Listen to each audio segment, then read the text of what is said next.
नमस्कार साथियों, मैं हूं आपकी अपनी प्राची अधिकारी। सबसे पहले तो आपके प्यार और आशीर्वाद और दुआओं के लिए, प्रार्थनाओं के लिए बहुत बहुत धन्यवाद, जिन्होंने मेरे स्वस्थ होने की कामना करी।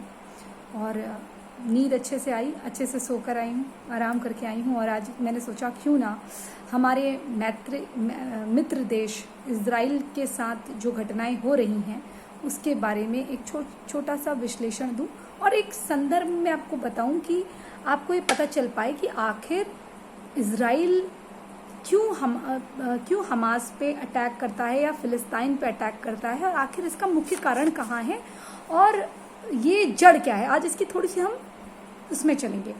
एक्चुअली ये पूरी लड़ाई जो है, जितनी भी आप देखते ना फिलिस्तीन और ये सब, इनका मानना है कि जो मस्जिद अल अक्सा है ये इनकी पवित्र वो है, उसके बाद मक्का मदीना के बाद सबसे पवित्र है, क्योंकि उनके वहाँ कदम पड़े, पता नहीं क्या हुआ। एक इनकी अपनी धारणा है, आपको पता है कि मुसलमान जो हैं वो हर जगह अपनी कोई ना कोई कहानी गढ़ देते हैं। एक हवाई किताब है उनकी, उस किताब के हिसाब से वो किसी जगह को भी अपनी सुन्नत के हिसाब से अपनी जगह बता सकते हैं। वहाँ पर कब्जा करने के लिए उन्हें कोई रीज़न नहीं चाहिए। जहाँ उन्होंने पैर रखा वो उनके सल्लल्लाहु अलैहि वसल्लम और खुदा की वो हो जाती है, जगह हो जाती है, जागीर हो जाती है। तो एक्चुअली ये पूरी लड़ाई है गाजा पट्टी को लेके, जो कि एक छोटा सा इलाका है। ये इज़राइल और मिस्र के, यानी कि इजिप्ट जो आज का है, मिस्र जिसे बोला जाता है हिंदी में, उसके भूमध्य में है। और फिलिस्तीन अरबी मुस्लिम बहुसंख्यक इलाका है। वहीं ये जो दूसरा इलाका है जिसमें हमास का शासन है, ये है गाजा पट्टी। और ये शासन कैसे हुआ, क्या हुआ, मैं इसको भी बताऊंगी आपको। जो कि इज़राइल विरोधी टेररिस्ट ऑर्गेनाइजेशन है, यानी कि टेररिस्ट आतंकी संगठन है, और इज़राइल से नफरत करता है। वो इज़राइल से क्या, यहूदियों से क्या, वो हर गैर मुसलमान से नफरत करता है। और ये भारत के खिलाफ भी हर प्रकार की साजिशें रचने और तुर्की के साथ मिलके, पाकिस्तान के साथ मिलके नाना प्रकार की साजिशें करते रहते हैं भारत में, जिससे अस्थिरता का माहौल रहे।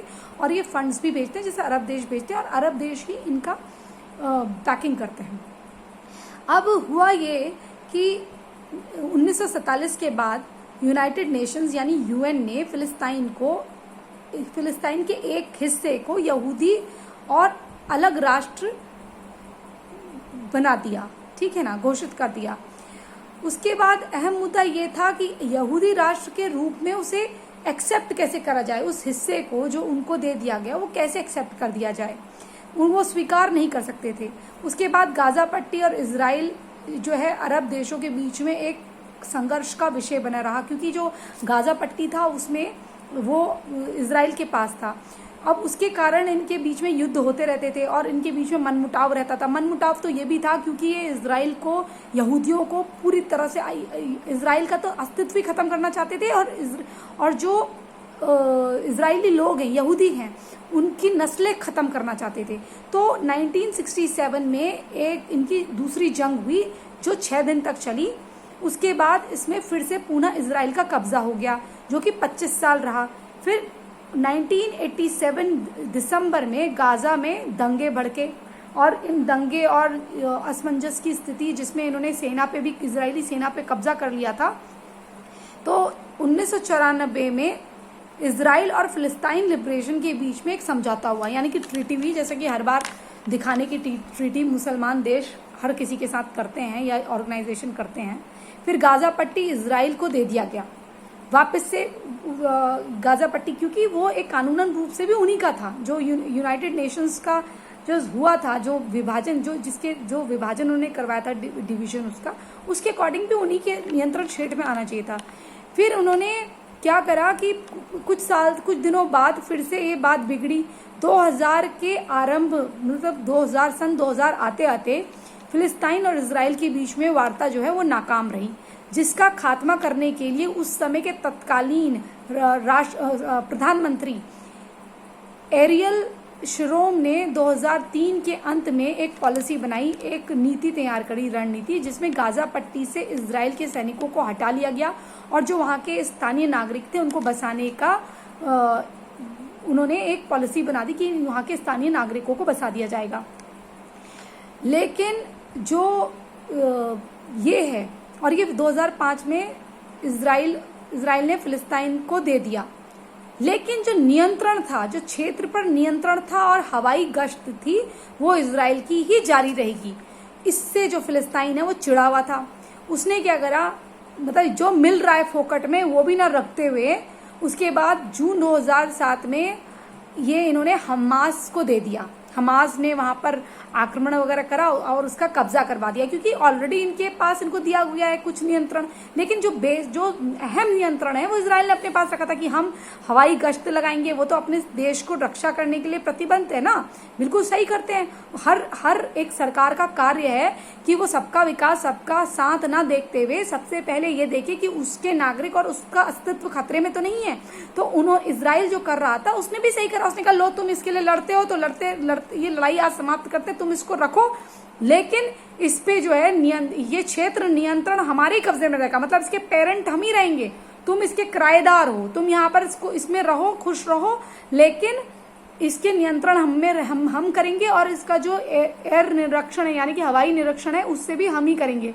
तो इन्होंने क्या करा, उसके साथ धोखा कर दिया इजराइल के साथ। इन्होंने वो हमास नाम की जो ऑर्गेनाइजेशन है, आतंकी संगठन है, उसको दे दिया, जो कट्टरपंथी, जो इनसे बहुत चिढ़ती है इजराइल से। मतलब तुम खाओगे भी इजराइल का और उसके बाद तुम उनके खिलाफ युद्ध भी लड़ोगे, जैसे भारत में भी करते हैं, हर जगह करते हैं। पहले हक मांगते हैं, फिर वहां जाके उनके हाथ का उंगली पकड़ के फिर उनके सर में टॉयलेट करने को तैयार होते हैं। वही इनका हर जगह हिसाब रहता है, वही इन्होंने फिर करना शुरू कर दिया।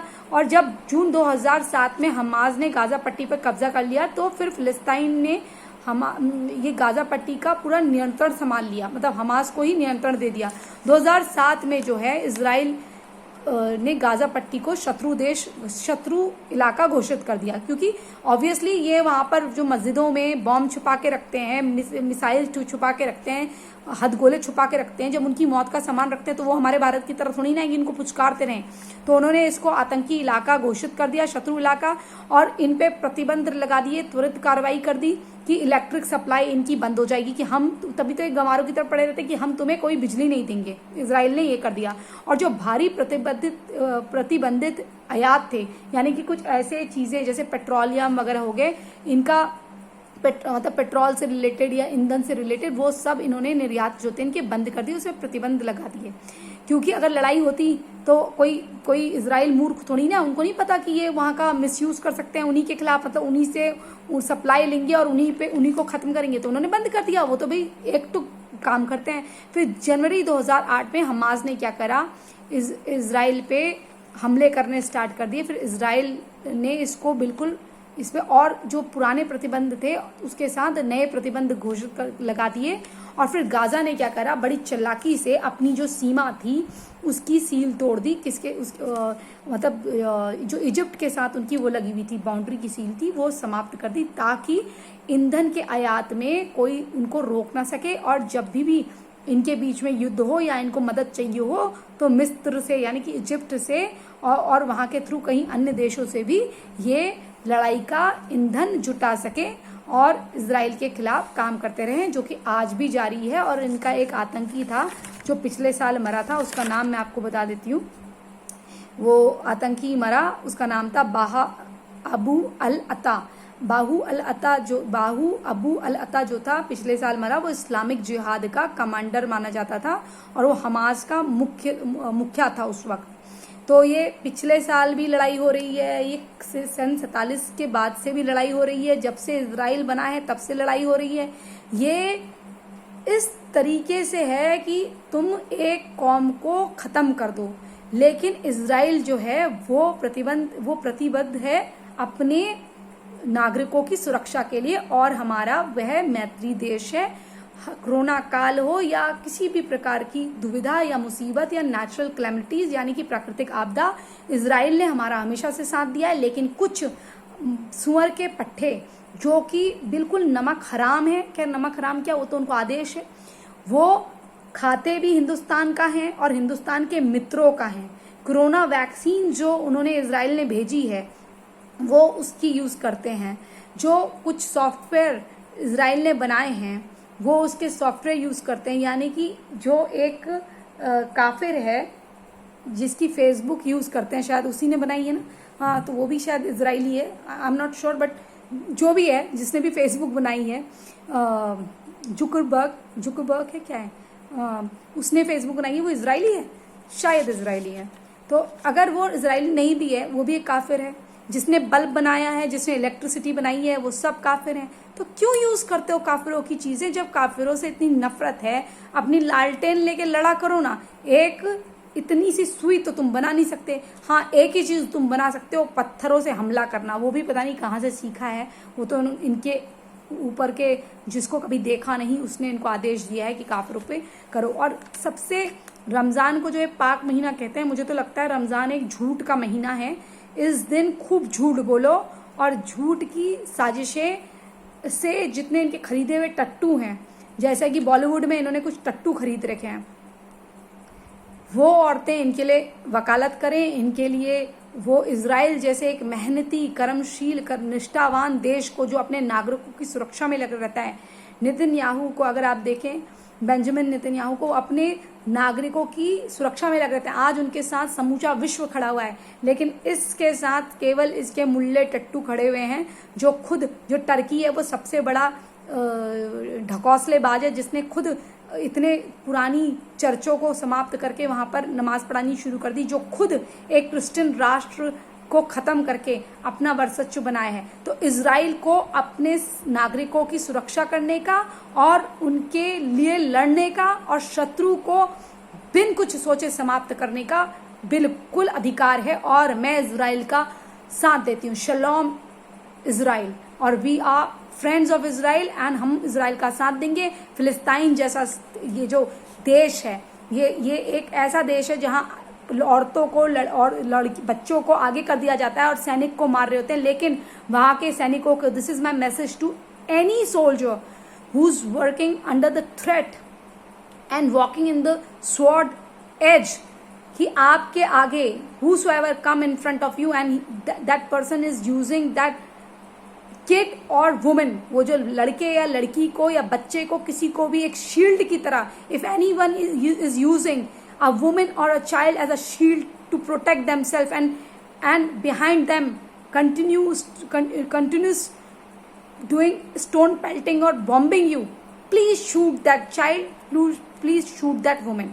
ऐसे बच्चे और औरतों को शूट इसलिए कर देना चाहिए क्योंकि ultimately they are of no use. ये ह्यूमन राइट्स एंड ऑल ये कुछ नहीं है, they are nothing but a shield to protect these people. ये जो ह्यूमन राइट्स के ढकौसले हैं, ये केवल और केवल आतंकियों को बचाने के लिए हैं। इतने हिंदुओं का नरसंहार हुआ पूरे इजिप्ट से, पूरे अरब देशों से। कहाँ गए वो यहूदी?